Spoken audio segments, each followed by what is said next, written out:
Okay. Well, good morning, everyone, and welcome to our September GIC meeting. And it is a pleasure to see so many on our Zoom meeting, and of course, out in Infinity to our constituents and colleagues who are joining us on live stream. I'm Valerie Sullivan. I am chair.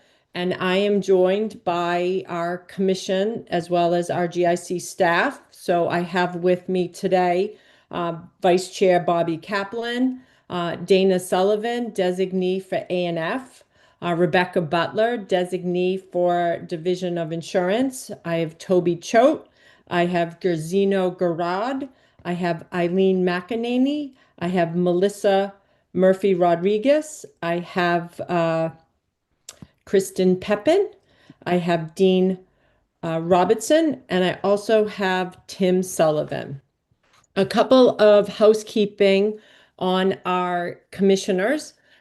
We have received a resignation by Patty Jennings. That was over the summer.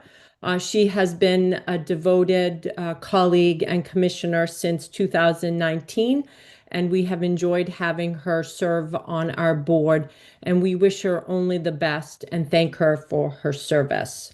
Additionally, Tim Sullivan, who has served representing the MTA since 2012, so during my entire tenure, is moving on. And I am so grateful to Tim for his balanced and thoughtful and consistent advocacy for the teachers who are part of the GIC, and even more broadly for teachers in general. So, Tim, you have joined us for the beginning session, and I would love for you to have the floor and say a few words before your service is up. Thank you, Valerie. First of all, I'd just like to say it has been my honor to serve as a commissioner on the GIC for over 13 years. It truly has been a joy to represent the members of the Massachusetts Teachers Association, as well as all those enrolled in the GIC. It has been a privilege to serve with a great group of commissioners over the years. The executive directors and the staff I have worked with over the years are truly a group of dedicated individuals who give it their all and are second to none. I wish you all the best going forward. I will certainly miss you all. I want to thank you for allowing me to serve, and God bless. Yeah, thanks, Tim. Thank you so much. We appreciate you, and right back at you. God bless. So we also have Catherine West that's joined. So hello, Catherine, and Anna Sinenko also here today. And then additionally, last housekeeping item is to introduce our newest commissioner that is joining representing the MTA, and that's Dean Robinson. So hello, Commissioner Robinson, welcome.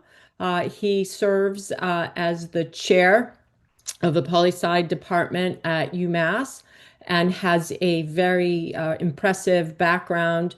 I'm going to let Commissioner Robinson say hello and greet us, and we are excited to have you join the board. Thank you very much. I'm really excited to be here. I want to thank Tim as a member of the MTA for your service on the commission. And not sure what all I should say. I've been on the faculty at the University of Massachusetts. This is my 32nd year. Most of my teaching and research focuses on health and healthcare inequalities in the United States. And I look forward to working with and learning from the rest of the commissioners.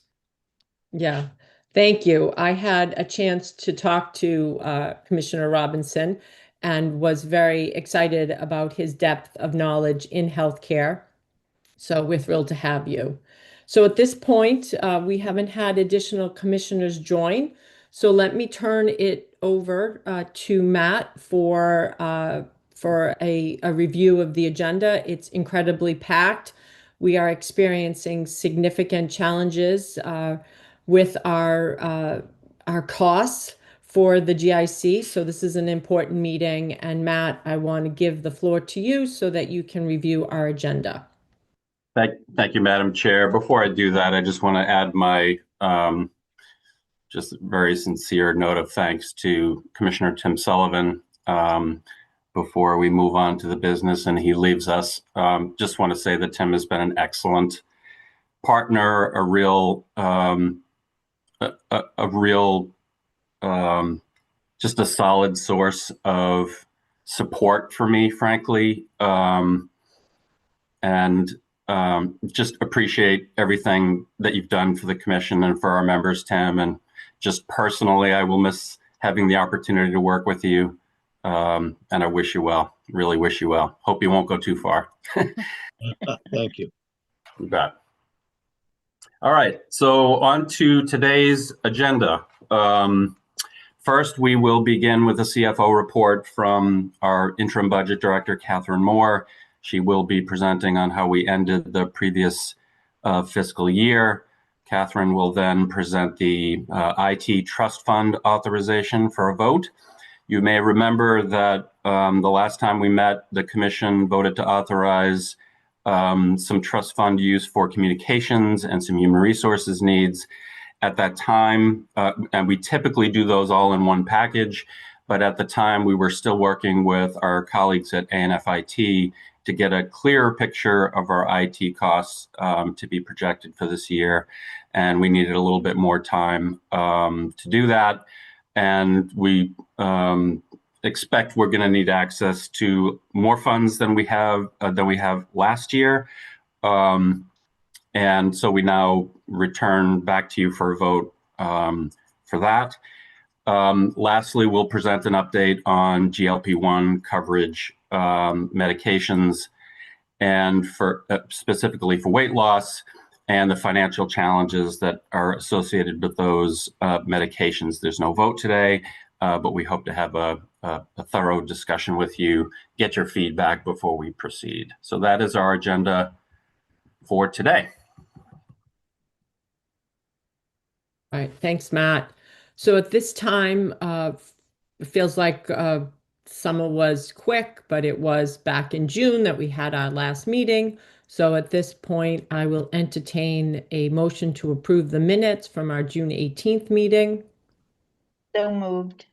Bobby, and do I have a second? Second. From Catherine, thank you. So at this point, I'm going to turn it over to Andrew to do roll call. Aye, nay, or abstain. I am an aye, Andrew, and it's... Thank you, Chair Sullivan. Let me just say that I'm going to call everybody who is here, regardless of whether you're on the commission. And at the time, it is optional to abstain. You are perfectly entitled to vote yay or nay, even if you were not present for the meeting. Vice Chair Kaplan? Aye. Designee Sullivan? Aye. Designee Butler? Aye. Commissioner Choate?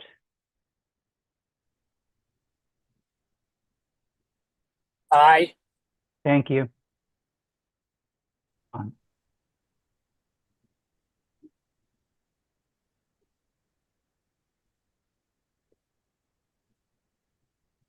I'll come back. Commissioner McEnany?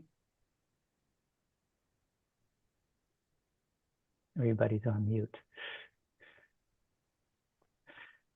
Commissioner Pepin? Aye. Thank you. Commissioner Robinson? Aye. Thank you. Commissioner Murphy Rodriguez? Yes. Commissioner Stanenko? Aye. Commissioner West? Yes. Thank you. Commissioner Choate? Oh, you voted. I got you. I'm sorry. Commissioner Guerin? Yes. Thank you. Commissioner McEnany?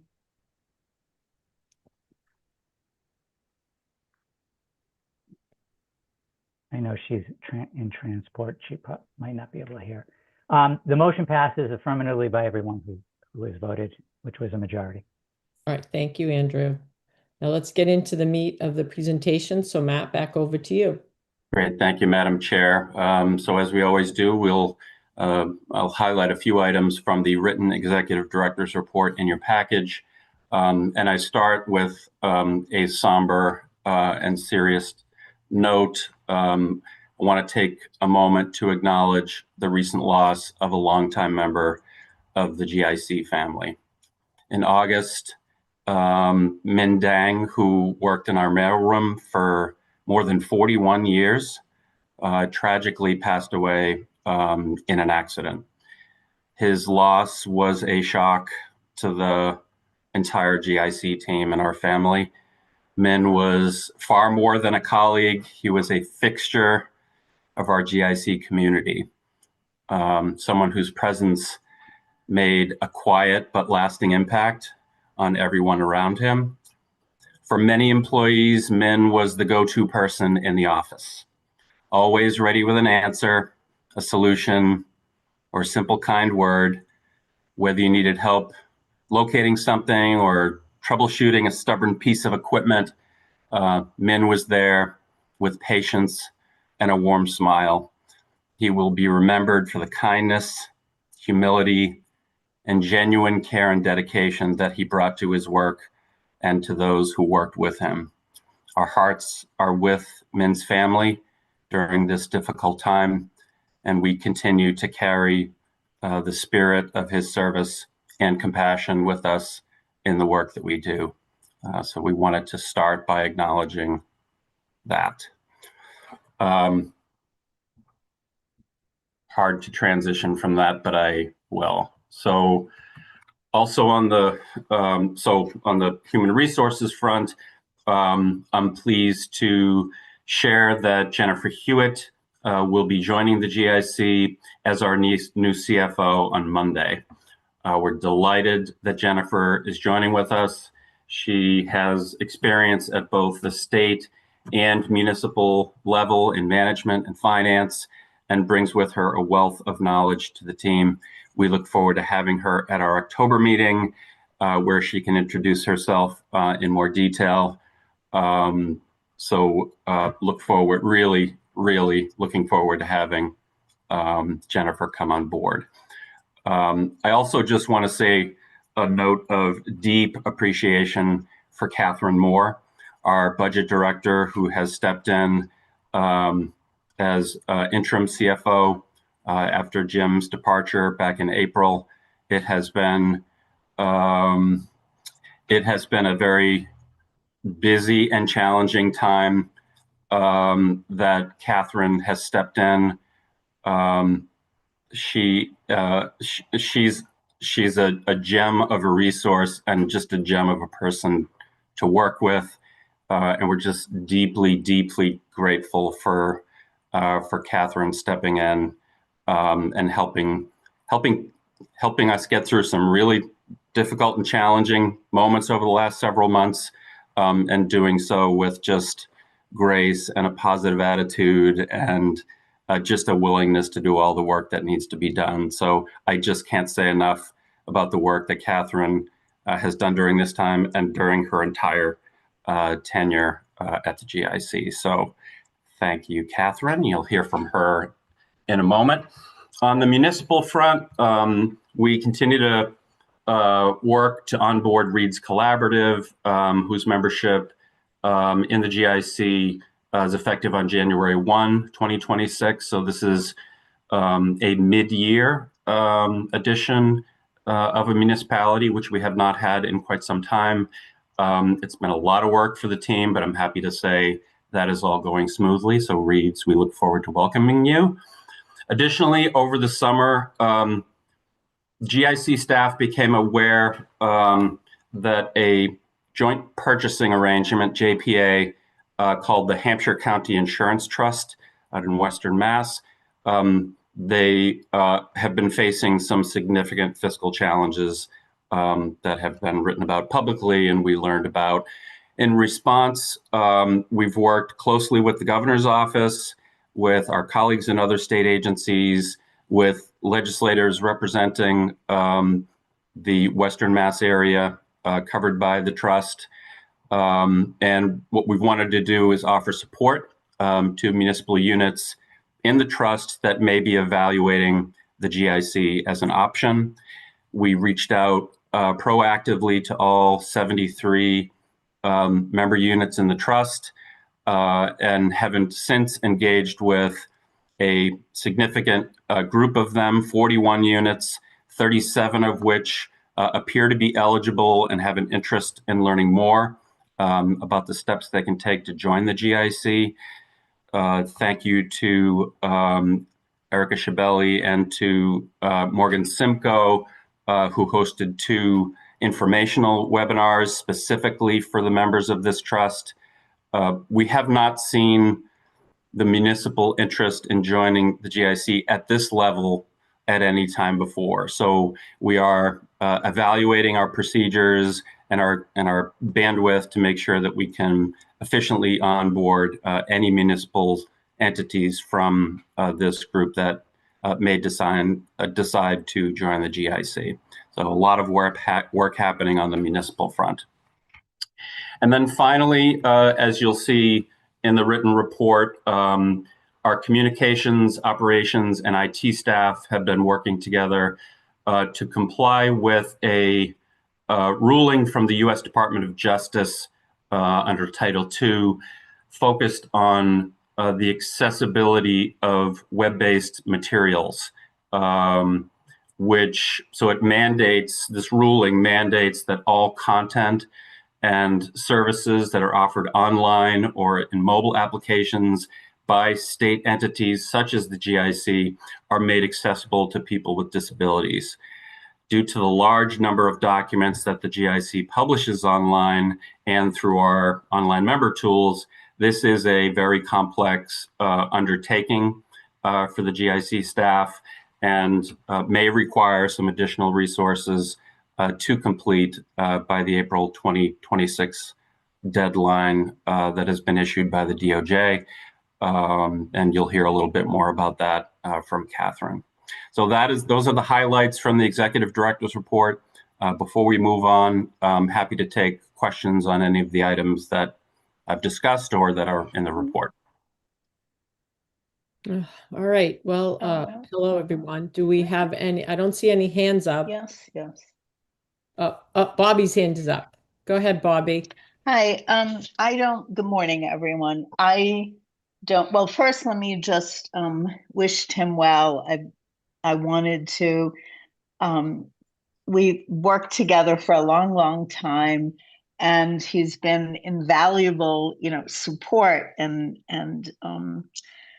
we've collaborated together, and he's been great, and I will miss you greatly, Tim, and wish you well in your next adventure. I just wanted to raise, I don't know if this is a good time, but I've received a lot of complaints regarding our flex spending vendor task. That they have locked people's accounts. People aren't able to use their cards at all when let's say an expenditure is in dispute, rather than maybe freezing that dollar amount, they're freezing the entire card and account from people. And I've received a lot of complaints about their response, about their or lack thereof. And I just wanted to raise it. I don't know if others have received complaint, particularly the other labor commissioners, but I wanted to raise that because it's very disappointing and concerning. Thank you for that, Bobby. We'll take that back under consideration. Appreciate hearing that. Thank you. Other comments on the written report? So Matt, I don't see any comments or questions by other commissioners. The floor is open, my esteemed commissioners.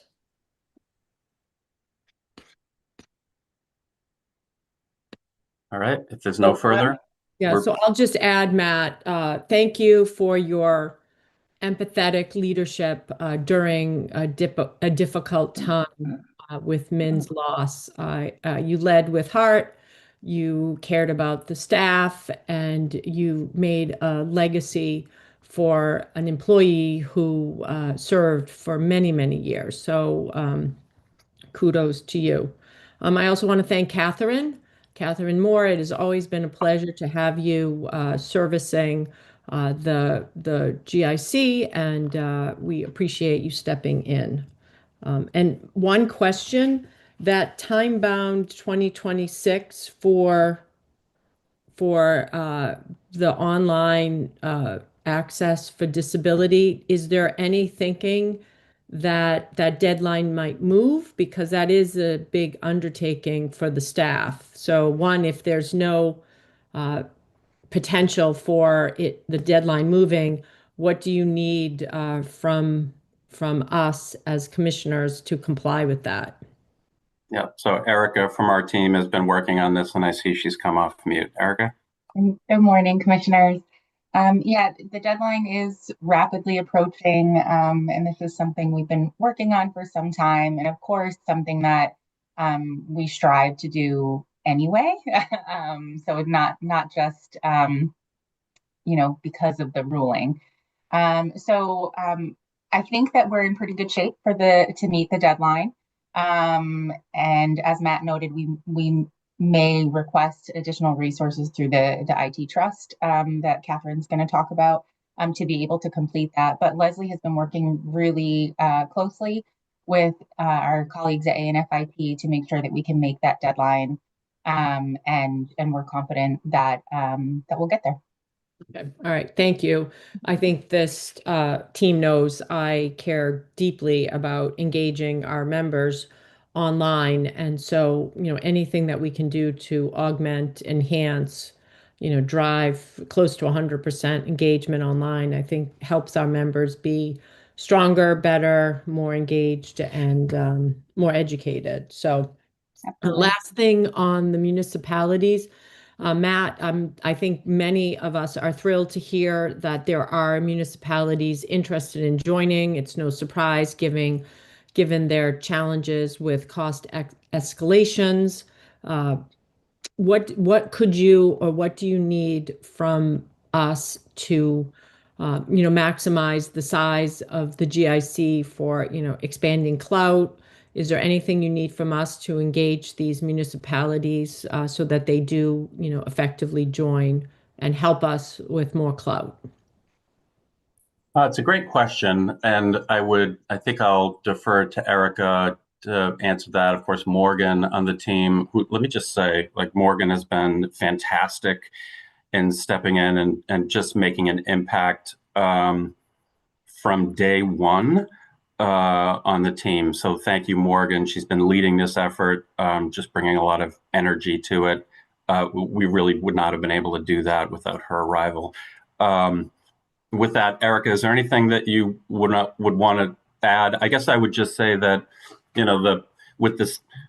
as you all know, we've been adding municipal entities probably over the last decade in sort of ones and twos for the most part, and we've been, it is a fair amount of work, and that's an understatement. I think it takes a lot of direct engagement with municipalities to make sure that they get us the data that we need and that we get it clean and we get it in a timely fashion. We need all of that in place so that we can have a smooth enrollment process for them. So we are, we've got some runway before these municipalities come on in July, and we're just evaluating what additional resources we might need internally to execute that. So you may hear from us more on that as the months go by. So with that, Erica, anything that you wanted to add to that? Good morning. So no, I don't think there's anything additional to what Matt was saying in terms of kind of the lead up to this. we're still gauging interest. So that's part of the reason why we hosted the two info sessions. We've seen municipalities be in situations before where they were looking for options after our statutory deadline. And at that point, there's really not much we can do for them. So we wanted to get ahead of that and make sure that we were providing folks with relevant information as they're deciding what to do in the next plan year. Morgan and I have been working very closely together with our operations team and ANFIT to develop a strategy for kind of group onboarding, which is not something we've had to do in the past. And we've developed a pretty good strategy there and have a plan moving forward. But again, we won't really know until we get the letters of intent, if any. But we are asking folks to let us know as soon as possible so that we can plan for a smooth onboarding for all of those municipalities. Well, that sounds and I would just add two other things to this. One is, this is one municipal trust. It's a large number of entities. It's not surprising. It won't surprise you to hear that there may well be other trusts that face similar financial challenges. We've heard some rumblings about this, so we want to be able to be nimble and support these groups, engage with them early and often. So I would say just generally that as you noted, Madam Chair, at the outset of this discussion, that the rising cost pressures and premiums that we're all facing certainly hit cities and towns, and I suspect that is going to generate an increase, like a persistent increase in interest in joining the GIC over the next few years. I've had offline conversations with both Commissioner Murphy-Rodriguez and with Commissioner Silva about ways that we can be prepared for that. But also, I think we want to, Commissioner Murphy-Rodriguez has raised some really interesting ideas about ways that we can continue to engage with our existing municipalities as well, keep them engaged and make sure that we're listening to them and supporting them. So look, there's a lot that's going to be happening probably for the foreseeable future around municipal interest in the GIC. Yeah, thank you. And I'm glad that you are engaging in this. A couple of things. One, I do know Jason Silva has joined us, so welcome, Commissioner Silva. And Eileen has her hand up, so go ahead, Eileen. I do. Good morning. I just wanted to make the point that Commissioner Vino just made, that I think this uptick in interest in joining the GIC is all about the cost pressures that municipalities are facing. They're not immune from it.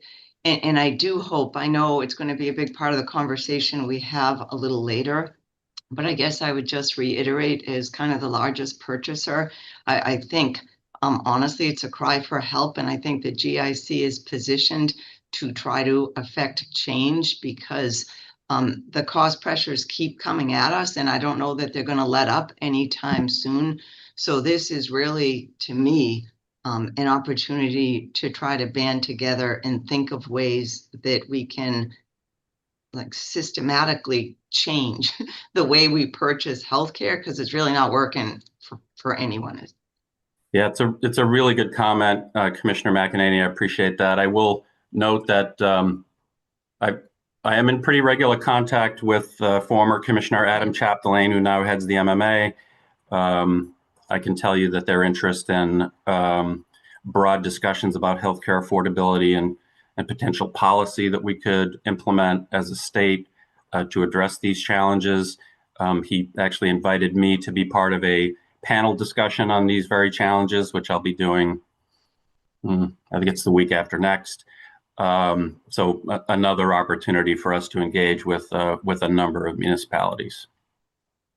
Oh, and just one other thing too. I just want to give a little shout out to the operations and IT team at the GIC. So one of the things that doesn't get a lot of attention or notice, but that team continues to, like, we've had a steady stream of modernization,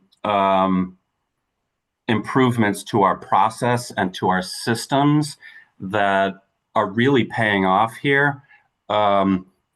As I mentioned earlier, a lot of the challenge of bringing on municipalities is data collection and exchange to us so that we can prepare to enroll these members. And the team had the foresight to really look for ways to improve that.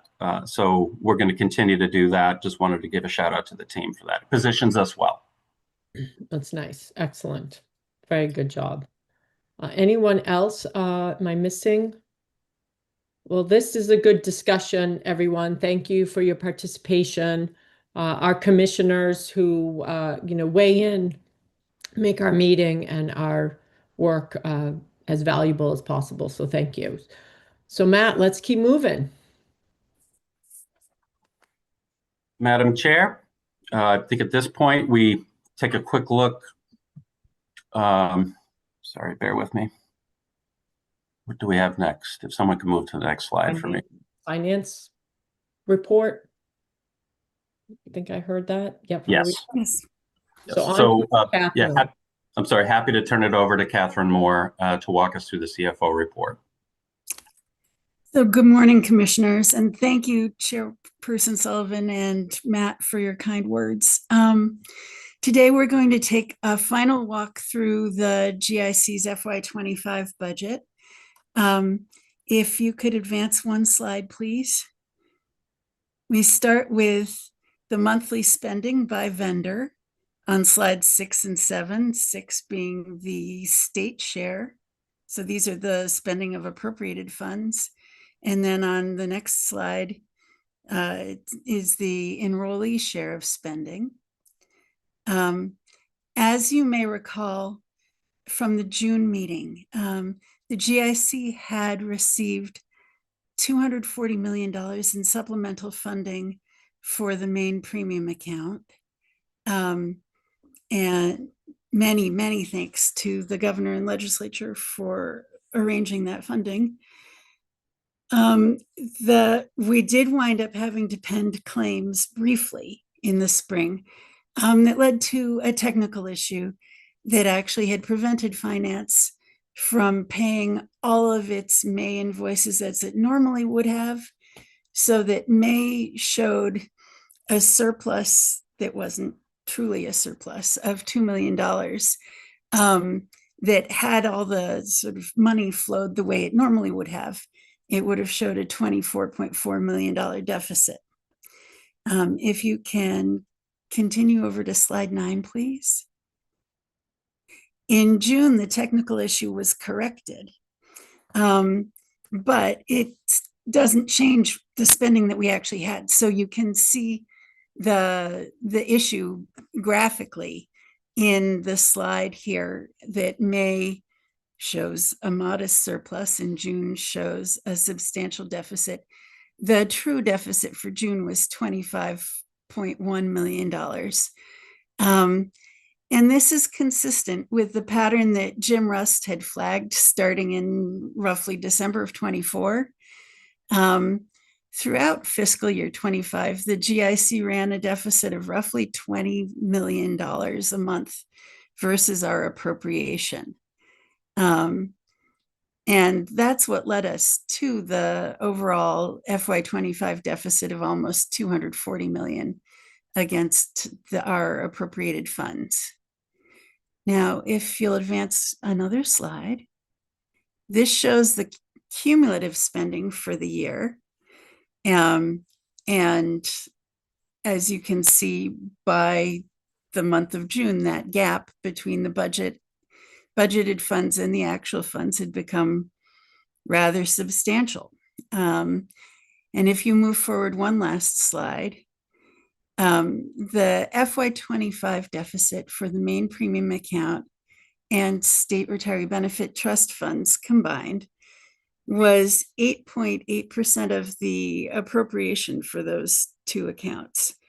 Now, as was the case all year, unexpectedly high spending on GLP-1s was a substantial contributor to our budget deficit, but the medical plans also ran deficits that this year, or rather FY25, was going to have been a tough year, even absent the GLP-1 question, although the GLP-1 spending certainly magnified our challenges for the year.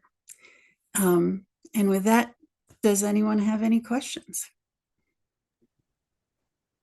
No, I don't see any.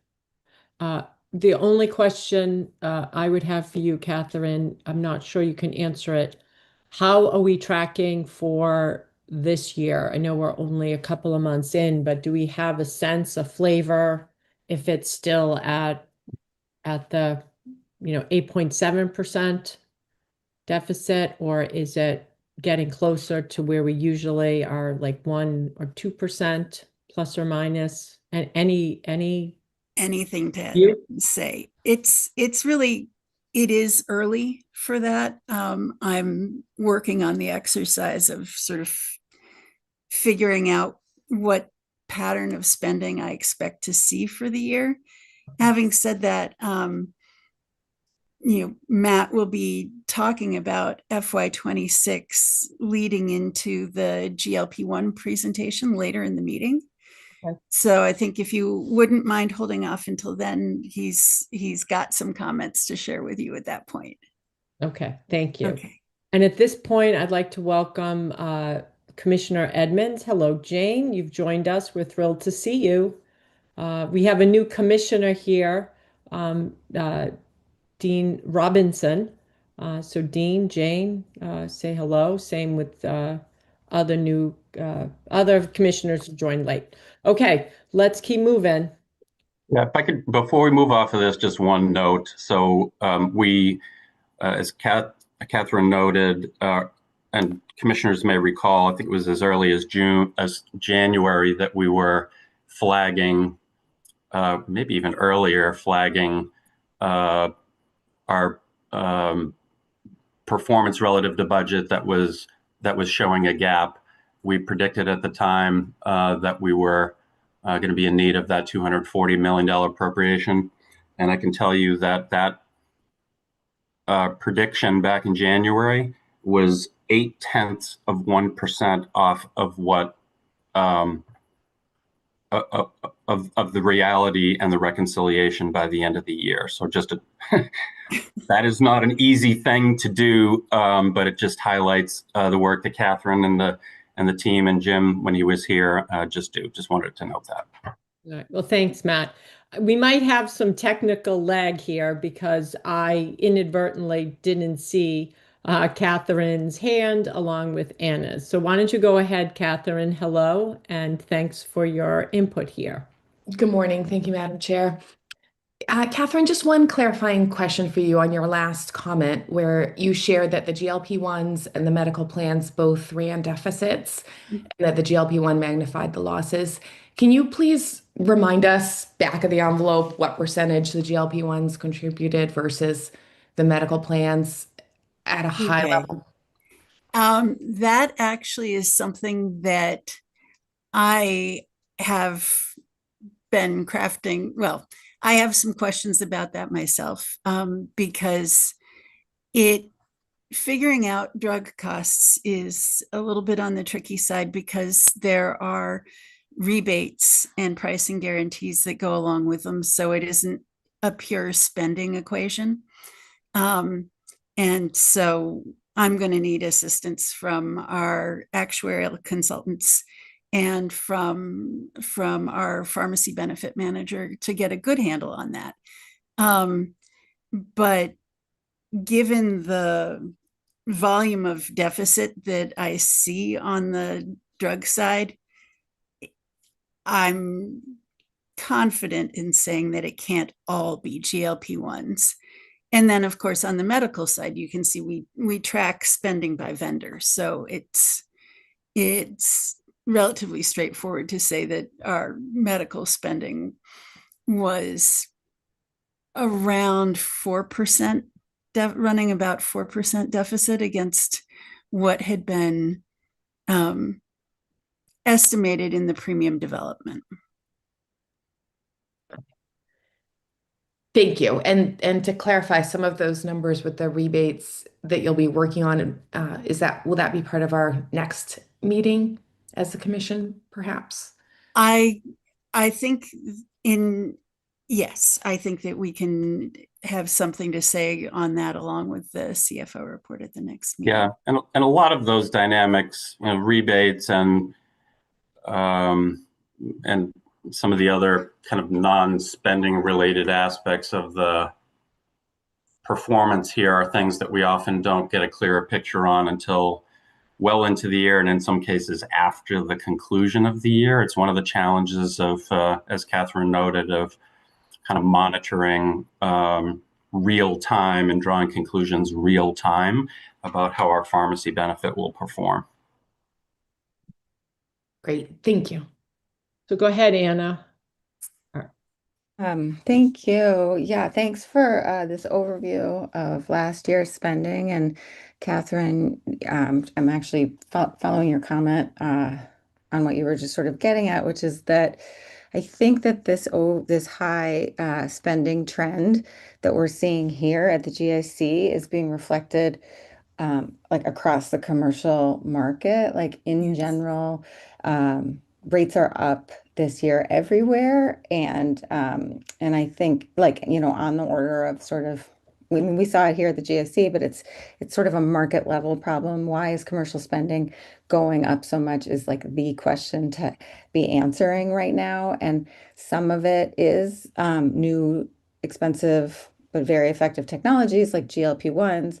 Some of it might be utilization. Are we still dealing with like the COVID relapse or whatever we want to call it? Are people getting sicker? Are prices going up even more? And I just wanted to sort of say that in the market in general, some of it is GLP-1s, but not all of it. If we just got rid of them, we would not eliminate this problem. And so I think that's worth noting.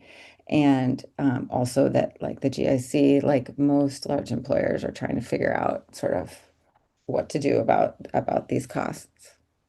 Yeah, and I would just add to that, Anna, thank you for that comment, that I think the evidence that is all 100% true is the reported financial performance of insurance carriers across this market and across the nation, where they are running unfavorable to their own budgets in the hundreds of millions of dollars, and it's weakening the balance sheets of health plans. So very broad dynamics that we share. I would say, to your point about GLP-1s being not the sole driver, if we look at the rates filed and I think now approved for the merged market, merged individual and small group market for the coming calendar year. So their calendar year, their plan year is different, starts on 1/1. As we'll talk about in a moment, a number of really across the commercial health plans, they are dropping coverage for GLP-1s, and they are still facing average premium increases well into the teens. So it is not just GLP-1s, but GLP-1s on top of it. Again, we'll talk about that a little bit more in a future presentation here today. So I see Jane has her hand up. Hello, Jane. You have the floor. And I apologize for coming in late. I guess for me, and it may have been already discussed, I question and wonder if we have had a complete summary of how GIC is identifying, real levers for cost savings, because there are all these questions that come up in my mind and I'm unable to answer. For example, just some of my own notes here. I was wondering, what if we could learn more about partnerships with other state purchases like Mass Health to increase our bargaining power or whatever. What role can technology play, and to make sure that we are reducing costs while maintaining quality. And then I'm always interested in are there any other proven innovations from other, whether there are the health plans or the broader world around us that we should be talking about adopting. So I come back with wanting to know a more detailed kind of picture of what we're doing from an innovation point of view. Mm-hmm. Yeah, thank you for that. And you're previewing some of our coming discussions through the fall as we start to put our planning in place for fiscal year 27. I will note to your point about kind of collaboration and communication among different state payers, GIC, Mass Health, Connector, that it won't surprise you who know what the pressures are that are coming to state Medicaid plans as a result of the federal reconciliation bill and the changes to federal law. It affects Mass Health. It affects connector subsidies. There is we are working together as state agencies that are all impacted in various different ways by these changes. And so those communications always happen on sort of an ad hoc basis. And I would say, given the next level challenge that's coming out of Washington, D.C. for Massachusetts and other states, we are working much more closely together as state agencies. All right. We'd love to hear the specifics on those state agencies, I'm sure, just to piggyback on what Jane has said. So yeah, and I would just add one thing to, I'm sorry to interrupt, Madam Chair, just add one thing to that, which is, I attended a conference in St. Louis this summer of the State and Local Government Benefit Association, and it's my peers across the states, but also large municipalities. Every state has it structured a little bit differently, but it's all about innovation and disruption. I would say specifically in the pharmacy market, but not just the pharmacy market.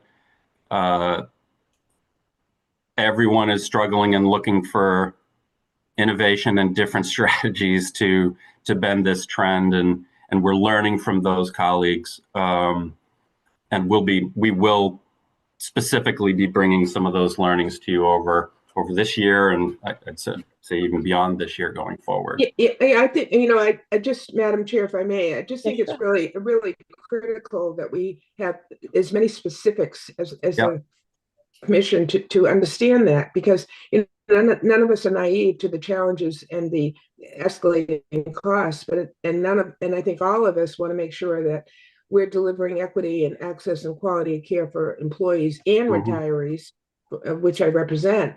But that sort of begs the question. I think we owe it to employees and retirees and to people we serve to show exactly where we are in terms of the innovative efforts that we make, because at least to this commissioner, I can't really see that we have a real opportunity to make significant cost reductions unless we can answer specifically what we're doing. And I'm not in a position to know specifically what we're doing at this point. It would be helpful to me to know that. Yeah. No, thanks, Jane. I see our new commissioner has his hand up. Go ahead, Dean. Hello. Hi. I was going to ask Matt whether state of Montana, is one of the states that is being considered some years ago. This was probably, I don't know, 2020.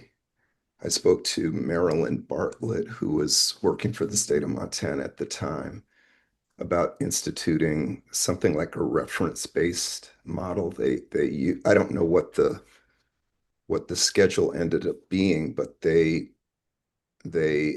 instituted a system that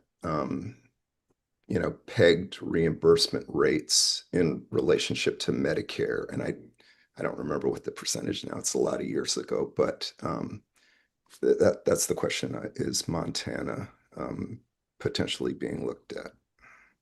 Yes, well, we are very well aware of the steps that Montana took. We've actually had some direct engagement with Marilyn Bartlett about the work that they have done. I would say that as an innovation is actually a little dated now on the topic that you raise. And there are other states like Oregon that have learned the lessons even from Montana and have refined an approach there. That, as you say, sort of a Medicare reference benchmark to provider prices and set some boundaries and requirements and standards in place for provider pricing. There's been some excellent research and analysis done on the success of that effort in Oregon, which is now a few years into their work. I'm happy to send that to you. So those most certainly are the types of innovations among our peer state health plans that that we pay very close attention to, and as we develop our strategies going forward. All right, Matt, So thank you. more to come on that topic. Yeah, we love the specifics. So keep the specifics and the plan and the execution top of mind for us. It sounds like that's what commissioners on this board are looking for. What So I know think, we're running a little bit late. Let's keep moving or we're going to run out of time. All right. Thank you, Catherine. Oh, Okay, you're back, Catherine. I'm back. Yes. Hello, Catherine. So moving along to the FY26 IT Trust Fund request, if you could advance one slide, please. In June, the commission reviewed and voted to allow staff to use funds from the Enrollee Trust Fund to pay for administrative services, communications projects, and temporary help in the event that the GIC administration funding is insufficient to support projects that the staff undertakes to benefit enrollees. Now, as noted at the June meeting, although staff comes to the commission for trust fund approvals annually, it has been a number of years since the agency has spent money pursuant to any of these authorizations that we receive from the commission. Now, a little bit of a refresh on the background. The enrollee trust funds are amounts that were refunded to the state from its health insurance carrier decades ago, actually, in years when the carriers ran profits in excess of contractually allowed amounts. And this is back in the days when we were fully insured. So quite a number of years ago. Now, as we told you we would in June, over the summer, staff worked to refine information about our potential FY26 IT needs. If you'll go forward one slide. The majority of the FY26 IT requests mirrors the amounts and potential uses of the trust fund from FY25. But at the bottom, you can see there are two new items that have been added. One is a request for up to $100,000 to cover potential increased spending due to recent IT modernization projects. And then the other is $100,000 in the event that it is needed for assistance in the accessibility project that was discussed in the executive director's report.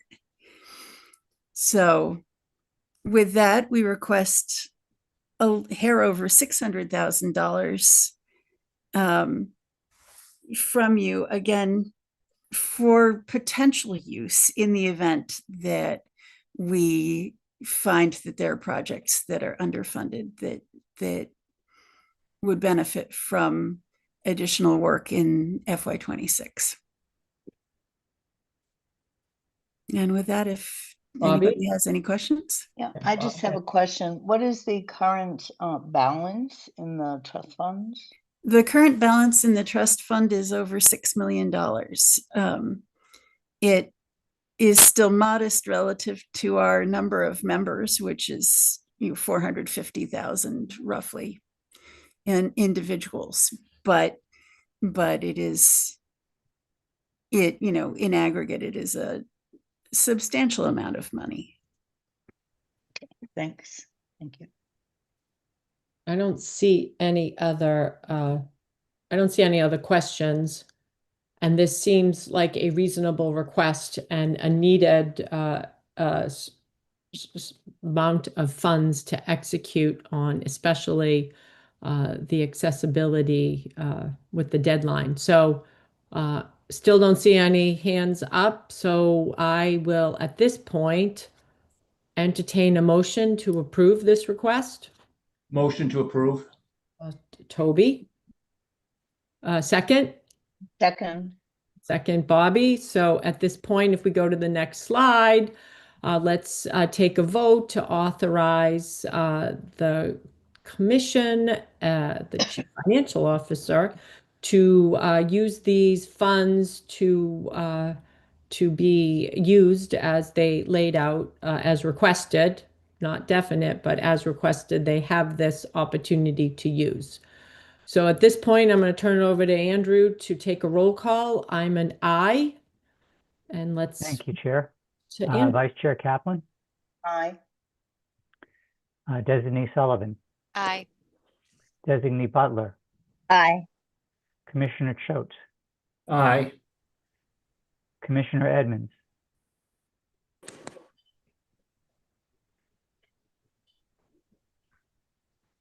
Commissioner Edmonds. Thank you. Commissioner Giron. Aye. Commissioner McEnany. Aye. Commissioner Pepin. Aye. Commissioner Robinson. Aye. Commissioner Murphy Rodriguez. Yes. Commissioner Silva. Yes. Commissioner Sinenko. Aye. Commissioner West. Yes. Thank you. Then both passes unanimously. All right, well, go forth and execute. Don't be penny wise and pound foolish. We know you need these funds. They're important, so please use them to get the work done that's needed. It's unanimous. Let's keep moving. Thank you, everyone.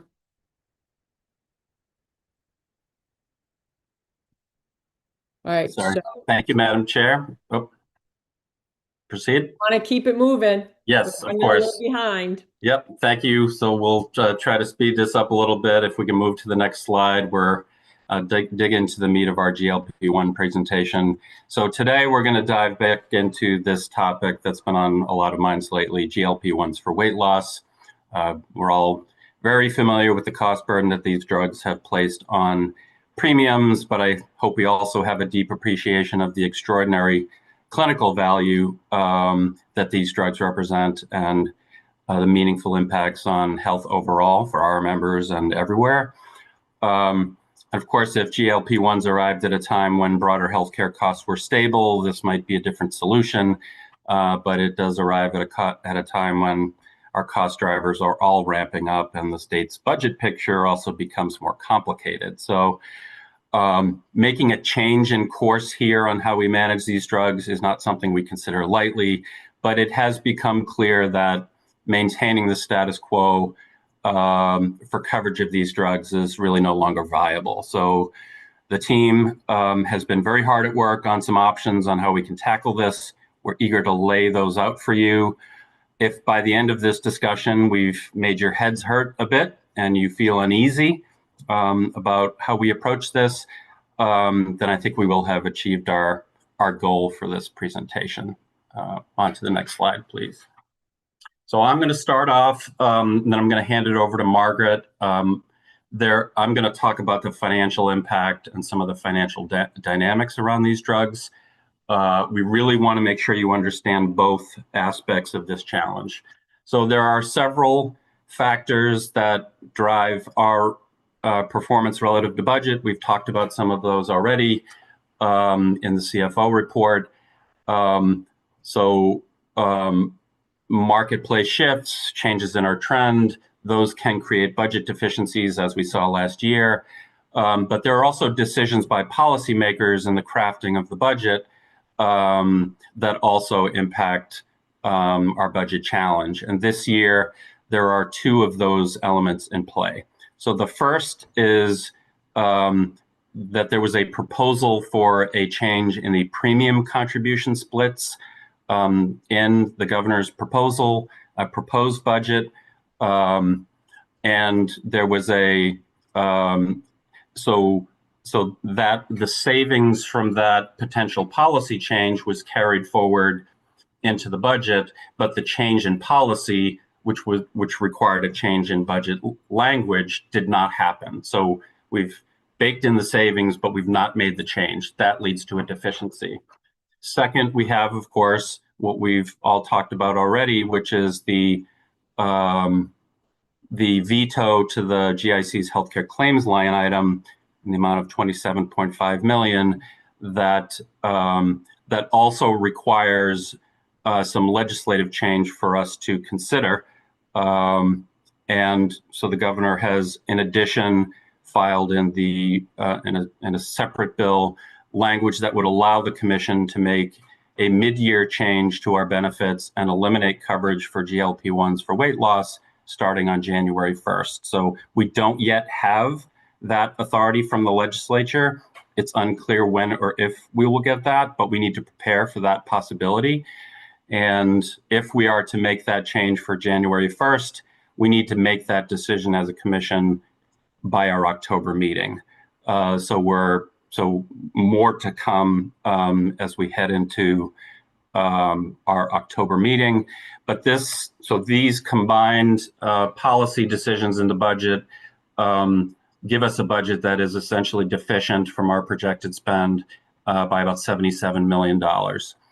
As we talked about a little bit earlier, it is far too early, I think, this fiscal year to really get a sense of where our claims trends are headed. That will become clearer over the next couple of months, and we will bring those insights to you when we get them. But we do know that as a starting point for our budget and our financial picture, we have this deficiency of $77 million. So our goal today really is to set, as it relates to GLP-1s, a base of fact and a deeper dive into the challenge that these drugs present. We'll walk through some near and long-term options on how we're going to manage this, and expect to be back with you in October for the potential to make some decisions on how we proceed. So on the next slide, you'll see a graph that you've seen before that captures our utilization and overall spend for GLP-1s. On the left-hand graph, we show the total GIC spending on GLP-1s. Just a note that this does not include rebates, but the trend lines still hold. Spending is split here on the left by those with diabetes in yellow and those with obesity in the diagnosis in purple. And you can see that steady, sharp upward trend. This is what concerns us from the financial perspective. On the right, you'll see the total number of members on GLP-1s, again, split in the same way by diagnosis, members with diabetes in yellow and in purple for obesity. And you can see in these graphs how steep that utilization growth is as well for GLP-1s. So those both will track with a similar gradient. These drugs are extremely popular, in large part because they're extremely effective. I will say that the 2025 growth rate for GLP-1s with members with obesity, we peg at 35% growth over 2025. On the next slide, what I really want to do is get through these and we can get to discussion. But the primary reason that we're here with this challenge is that the price for these drugs is so astronomically high. And compounded by the number of people who can benefit from the drug based on its FDA label to cover. But first, they're enormously expensive. It's fair to say they're outrageously priced. with an estimated annual spend for one member topping $9,000. There is some research, as you'll see in the second bullet here, by respected independent analysts that look at what would be a value-based price for the drug. So the value-based price would be, is what the price would be if it was equal to the projected foregone downstream spend to treat a person with obesity. So clearly, if you decrease obesity, you decrease spending on a wide variety of other related conditions. But you can see in at least a study by the Journal of the American Medical Association that the pricing for these drugs, one would need to be 31% lower and the other would need to be 82% lower to meet that an analytical threshold. So these are very high-priced drugs, and so they're very high-priced drugs, right? That's the starting point. So this reality has led the GIC in our recently concluded fiscal year to spend more than $120 million for 2 drugs to treat this one condition. What compounds the alarm here is that next bullet, where we currently have, I guess I could say, only 3.5% of our membership that receive these drugs.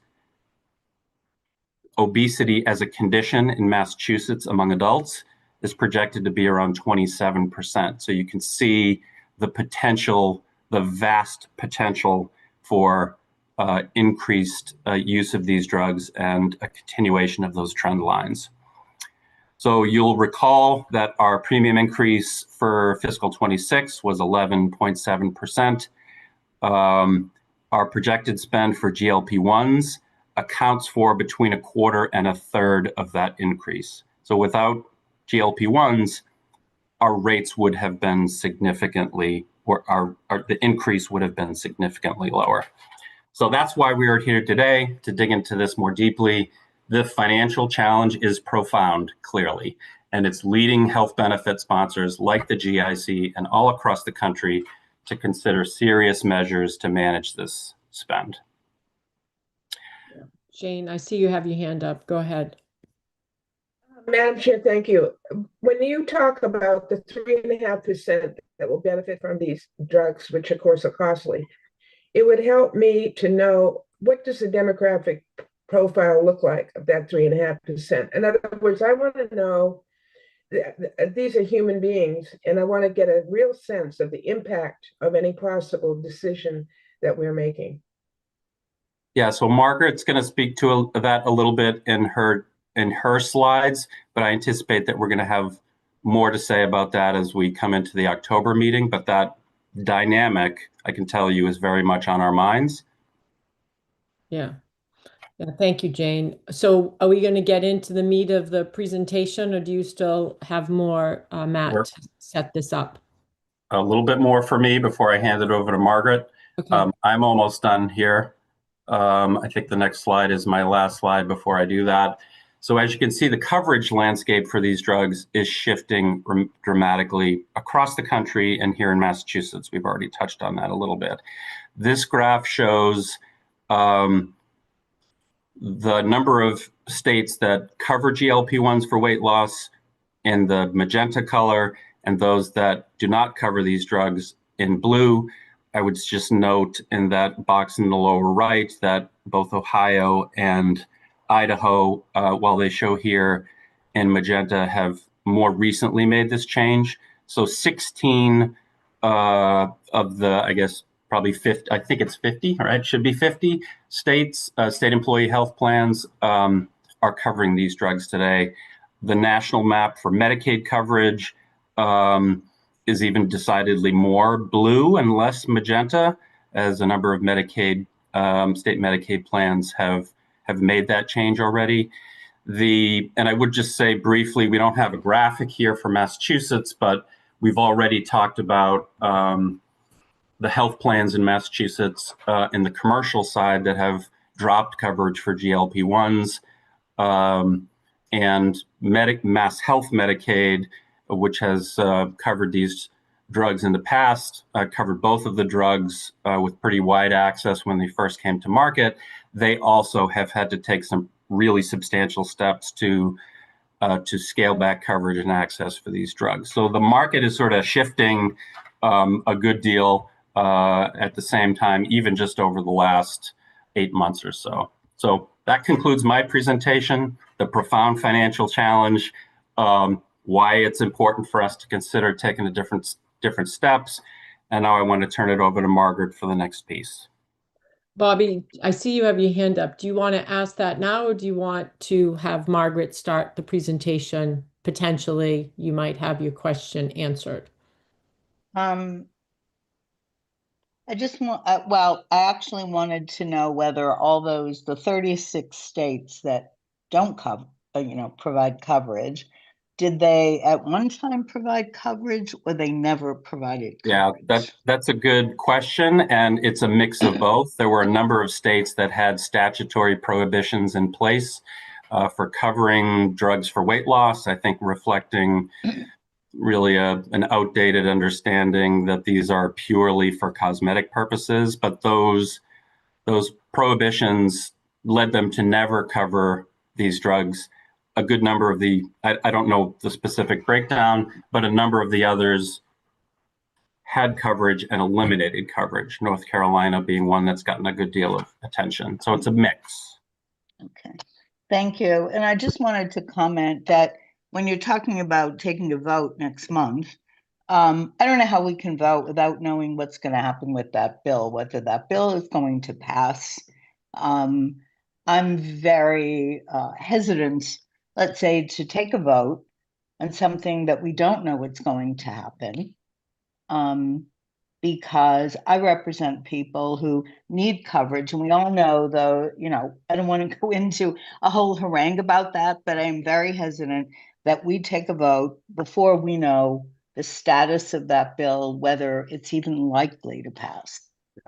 Yeah. So that's why we're not presenting a vote for you today, and we won't be able to present a vote to you until and unless the legislature gives us that authority.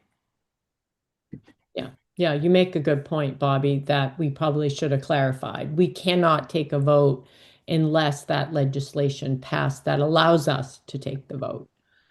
So let's keep moving. Hello, Margaret. Hi. All right. So I'm going to talk through GLP-1 efficacy, health equity implications of coverage, and present affordability interventions in this space that we have been reviewing. So first off, obesity has been characterized as a lifestyle disease, something people could fix by eating less and exercising more, but lifestyle programs alone rarely lead to sustained, clinically meaningful weight loss. Additionally, many people develop obesity in childhood before they could control the diet and activity choices.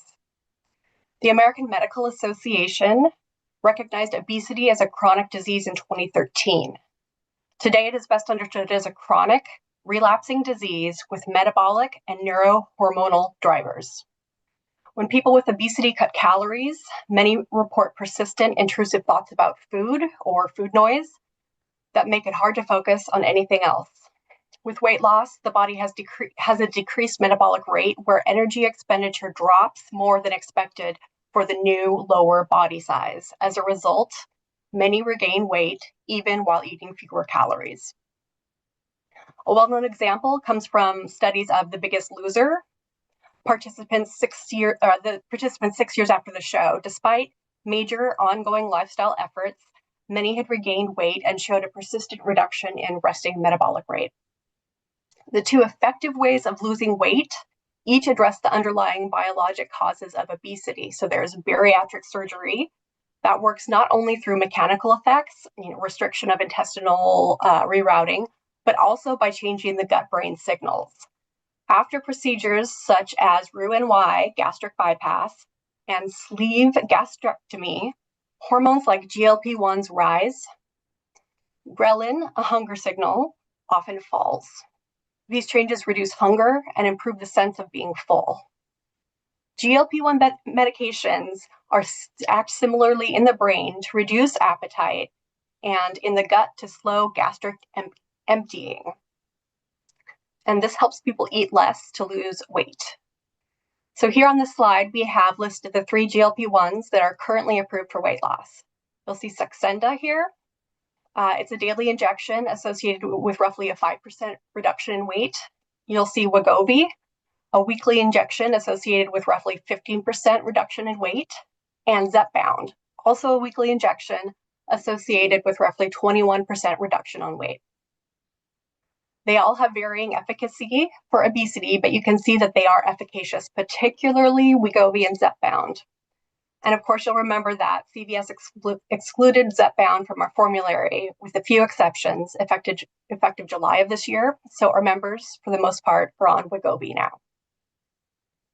Next slide, please. All right, so again, for both weight loss and for diabetes management, GLP-1s are highly effective. I want to spend some time here discussing health equity implications associated with GLP-1s. As a reminder, according to the CDC, the top 5 chronic conditions in the BIPOC community are cardiovascular disease, which is like hypertension, stroke, heart failure, metabolic syndrome, colon cancer, diabetes, and obesity. You can see extensive overlap between these chronic conditions and the ones listed here in the lower left box, listing comorbid conditions improved by GLP-1s. I also want to underscore that when coverage for GLP-1s is cut in the commercial market, access gets split by income, with higher income members having the ability to retain access by paying out of pocket for these drugs. Health gains from GLP-1s then accrue to members who can afford the drug, potentially further exacerbating health disparities. Next slide. More here on the clinical benefits of GLP-1s.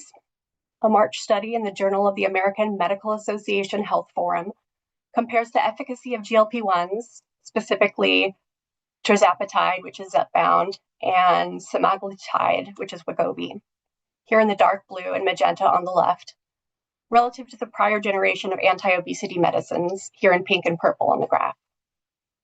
We see not only a much higher efficacy in preventing obesity and diabetes when members are on GLP-1s, but also considerable reduction in cardiovascular disease and premature deaths associated with cardiovascular disease and diabetes. Remember from the last slide that these are conditions with higher prevalence in the BIPOC community. Next slide, please.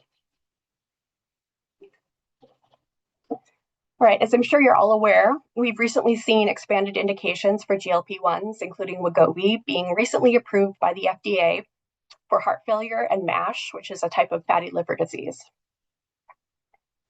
As the science comes in and it is evaluated by the FDA, we can expect additional indications such as Alzheimer's, diabetic retinopathy, and pulmonary artery disease, as well as new GLP-1s in the market.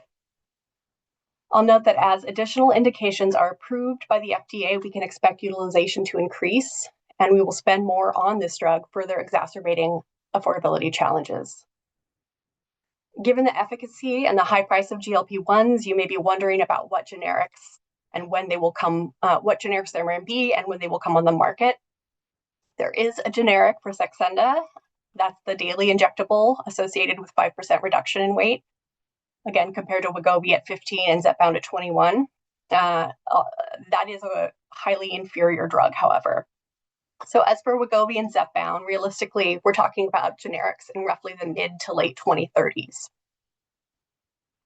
So there's still a lot of action and development in the pipeline as we learn more about additional benefits, but we don't expect a generic anytime soon to relieve affordability issues in this space. Next slide. Again, as you know, as with many other medical interventions, we have a prior authorization process in place for GLP-1 prescriptions. For a member with obesity to get a GLP-1 script, they must first be on a reduced calorie diet and increase their physical activity for 6 months and have a BMI over 30 or a BMI over 27 with comorbid conditions such as hypertension. The prior authorization criteria align with the FDA clinical guidelines. Our rebate and pricing guarantees associated with GLP-1 scripts are also aligned with FDA guidelines, such that if we deviate from these guidelines, there are substantial implications for our rebate guarantees.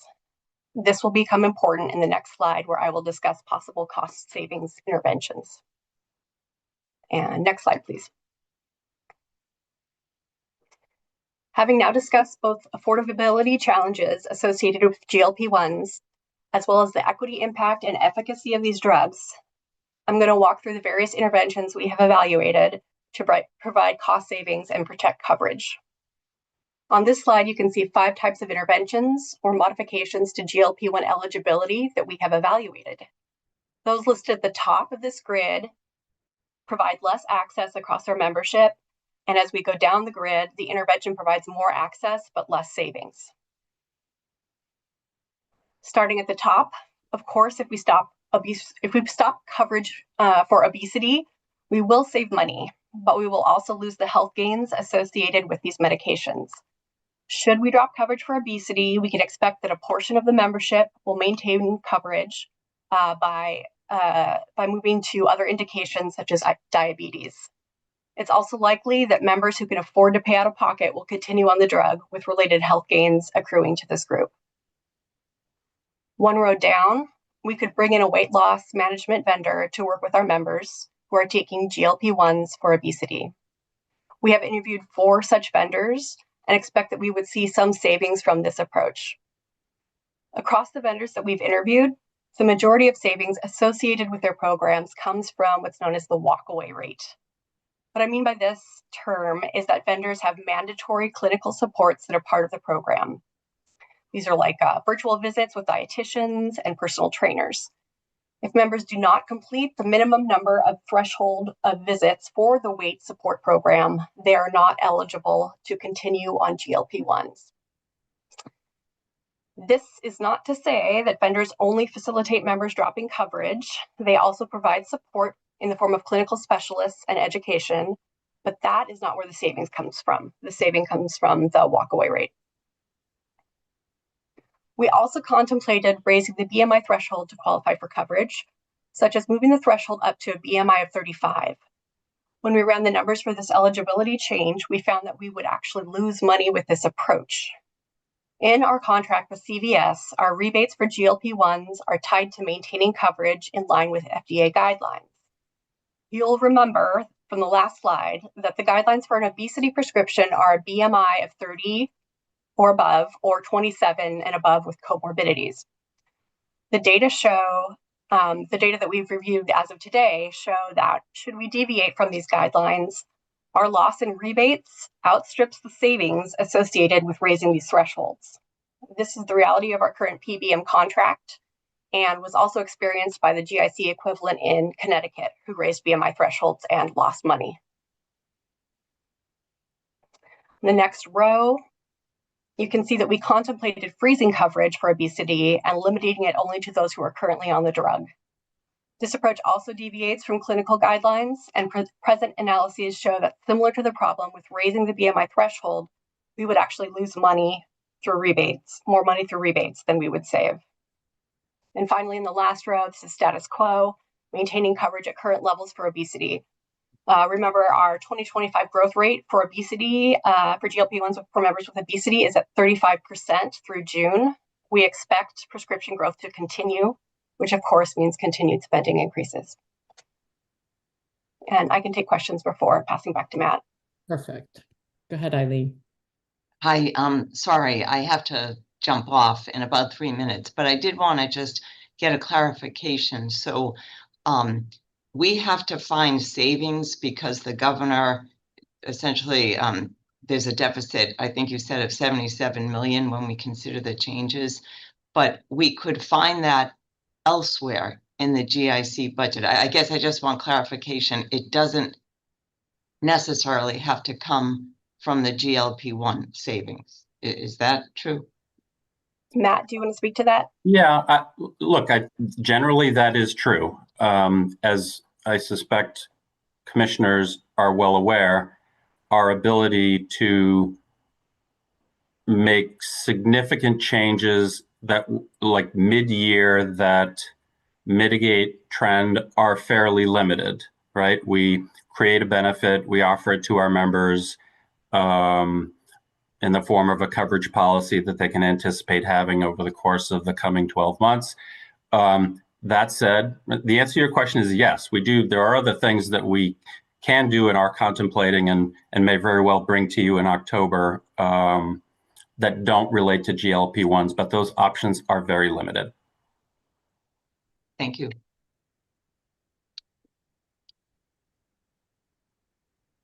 What I'd love to do is just complete the last slide, and then we can just open it up for broad discussion. I'm sure, you know, what I'd like to do is after I conclude is come back to this slide and we can have some more discussion.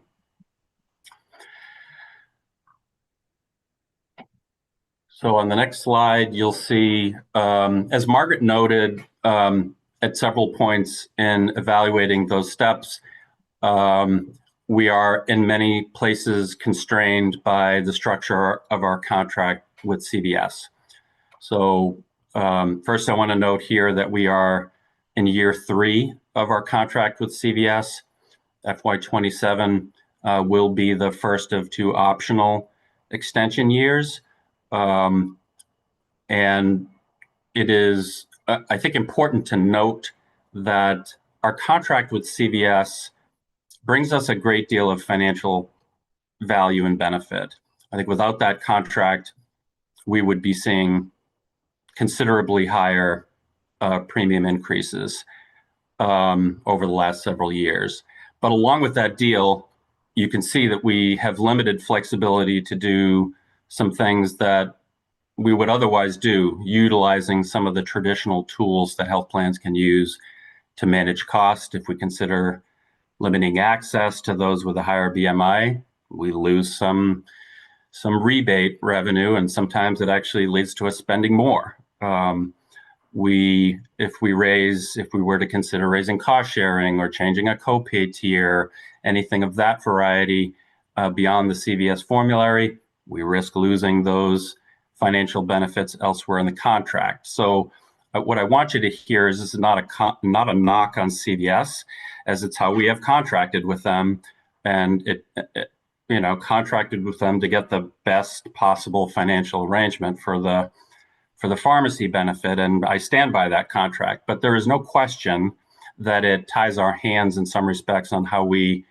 can adjust to deal with challenges like this. So as we struggle with what we do about GLP-1s for this year and for next, we take these lessons and pull them forward into the reprocurement for the pharmacy benefit. I can tell you, as we noted, I think in the spring, our reprocurement for the pharmacy benefit is already underway as we look to reprocure that benefit for fiscal year 28.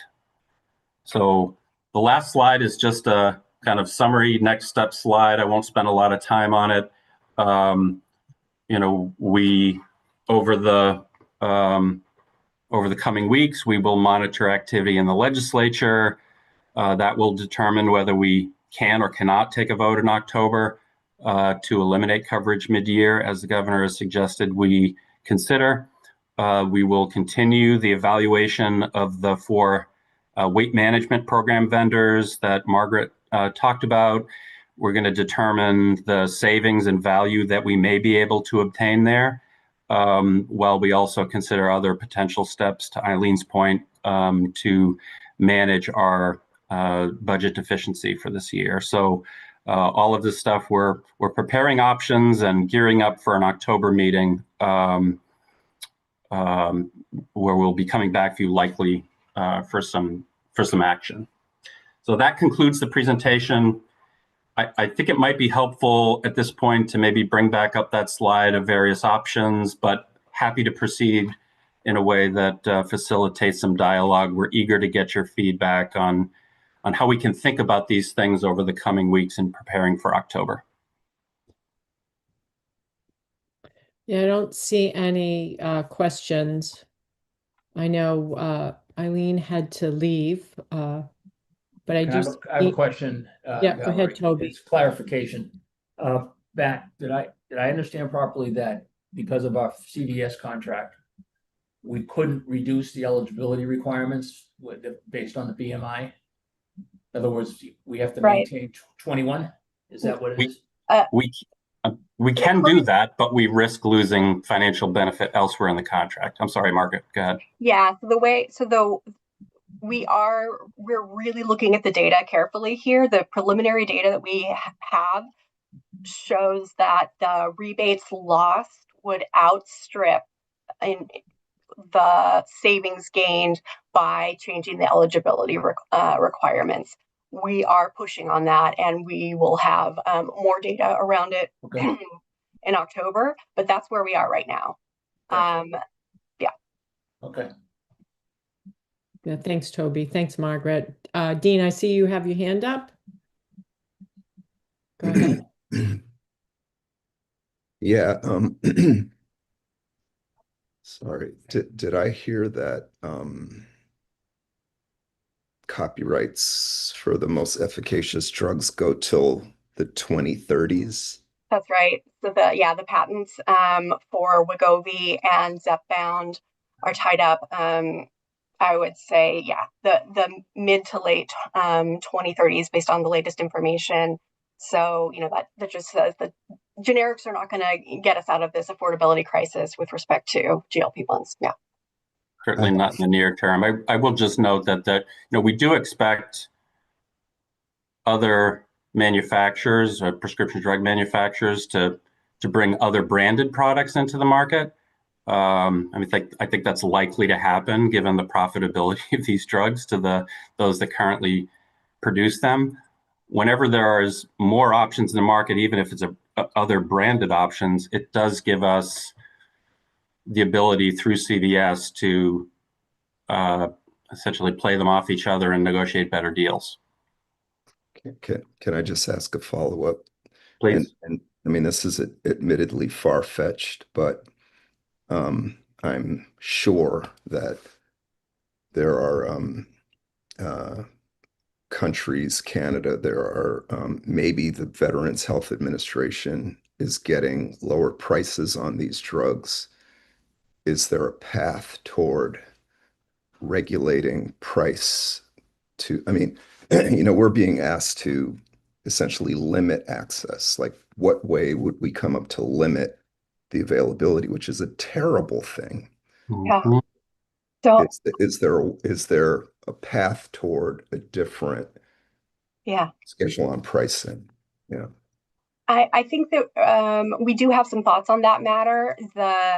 The catch is really in the PBM contract details, and the effects of the rebates. On the one hand, rebates are great because we have a really great contract. We get a lot of money back. That's important. But as we're moving into the next procurement, as Matt said, the rebates we've also learned function to keep us on our formulary, right? Because we can't afford to move outside of the formulary. So we are exploring what flexibility could mean for us in the future. I don't want to get too far down the road, but I think that we see a path, and we will come back in the future with more on that. Thank you, Dean. I don't see any other questions. So I think to Margaret's point and Dean's question there's, as I mentioned earlier, there are very near-term steps that we can take. We've laid out some of those potential steps, and we'll likely come back and make some choices in October on how we can do that. But there are longer-term solutions, as Margaret noted, as we go into the reprocurement of the health benefit, the pharmacy benefit. Admittedly, that's fiscal 28 and beyond, so it doesn't present a whole lot of opportunities to change the contract for the coming fiscal year. That said, look, the constraints in the contract are constraints in the contract, but contracts can be adjusted. But as we've noted, like anytime you make a change in a contract, you lose value somewhere else in the contract, but it doesn't mean that we are simply saying that options outside of the contract. I've been at conferences and on webinars where there's a great deal of discussion about alternative payment methodologies for GLP-1s that I think hold a lot of promise. Those don't exist today in the marketplace, but that's an area where I would like us to explore being a market leader, frankly, and trying to figure out some alternative ways. I will say that the governor's veto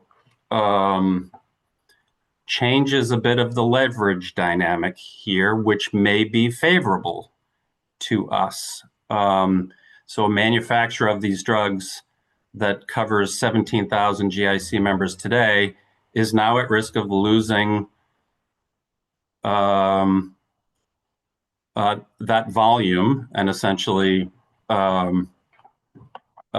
losing those patients. They don't want that. We certainly don't want that. And if there's a way to sit down around a table and trying to figure out a different way that they can maintain those customers and we can maintain coverage for our members, we'd like to explore that. Contract implications, yes. Roadblock and stop sign, no. And I can tell you that we're spending a good deal of time trying to figure out what that could look like.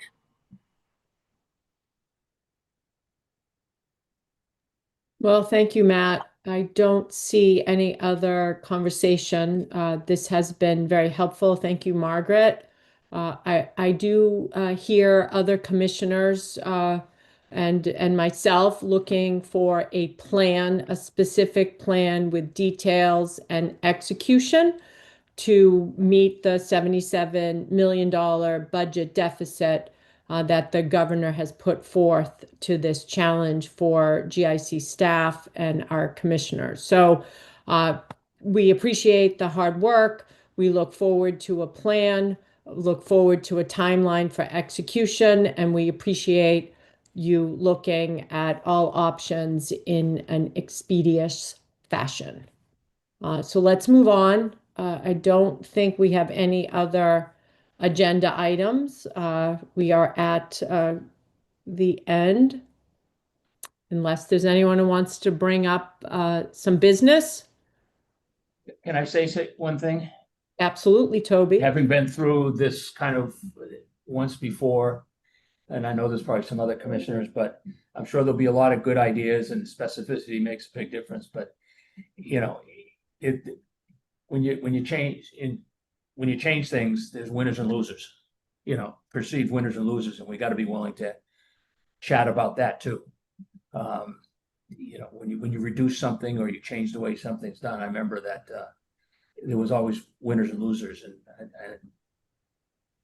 then people, we have to be prepared to talk about that, or identify it and let other people make the decisions. Yeah, it's a really good observation, Toby, and it's one of the takeaways that I really was hoping that we could leave with you all today, that any of the decisions that we make here going forward, it's all about trade-offs. There's no ideal solutions here. It's all about trade-offs, especially if we're talking about making changes in the near term. I hope over time is that we're able to get to a more sustainable spend and we can kind of reconcile those two challenges. But so that's where we're hoping to get. Yeah. I would also, in what you're thinking, and this is maybe a bit not radical, but a bit out of our normal operating procedure, is, you know, I think we got to use the court of public opinion a little bit here too.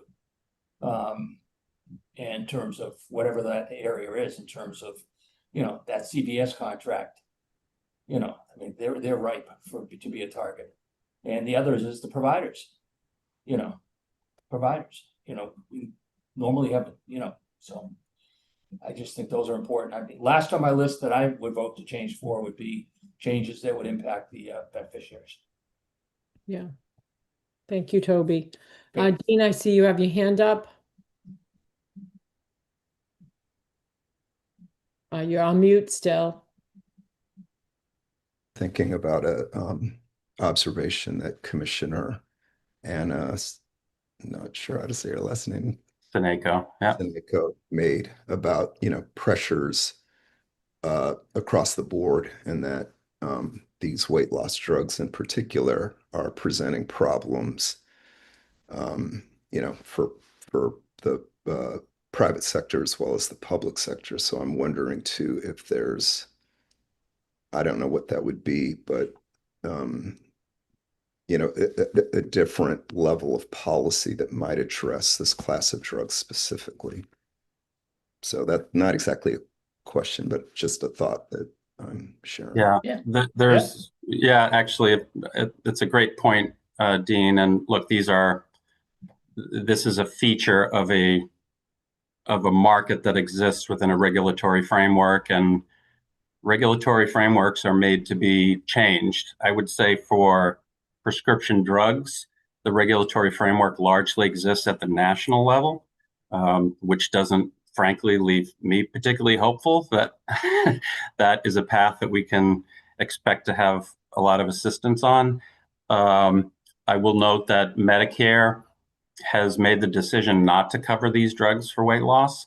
That is a decision that they could change and move in a different direction.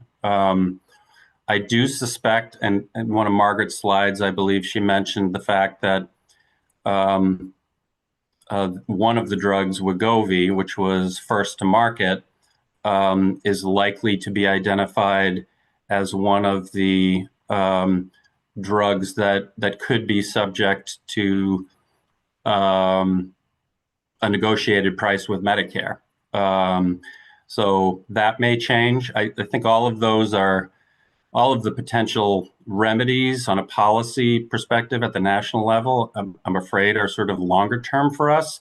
But I will note that that a lot of states are experimenting with some policy changes. Now, we're not a policy making board, that those are decisions made by the legislature. I can tell you that we are engaged with leaders in the legislature on this topic and all the topics that challenge us. There is actually one bill, Commissioner Robinson, that I'm happy to send to you that does seek to do that, set an upper payment limit for certain identified drugs that bring high value. It has been attempted in, I want to say Colorado, I could be wrong, where they identify these drugs, set an upper payment limit, and there are constraints that come along with that. There are some legal and constitutional issues because this is such a national market, but I'm happy to send that along to you for reference. Could you send that to all of us, Matt? Happy to, yep. Thank you. I will send that, and I'll also send the, on Dean's earlier question about reference-based pricing, I'm happy to send around a study that relates to that as well. Great, thank you. You bet. Dean, did you have another question? Just super quick. So, the commission can't do this, but that's perhaps where, those of us that are representing unions through our membership as constituents might be able to support, these kind of legislative efforts that address the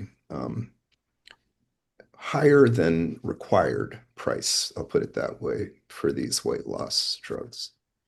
Yeah, happy to be a resource for information on those things, Commissioner. All right. Well, I don't see any other questions.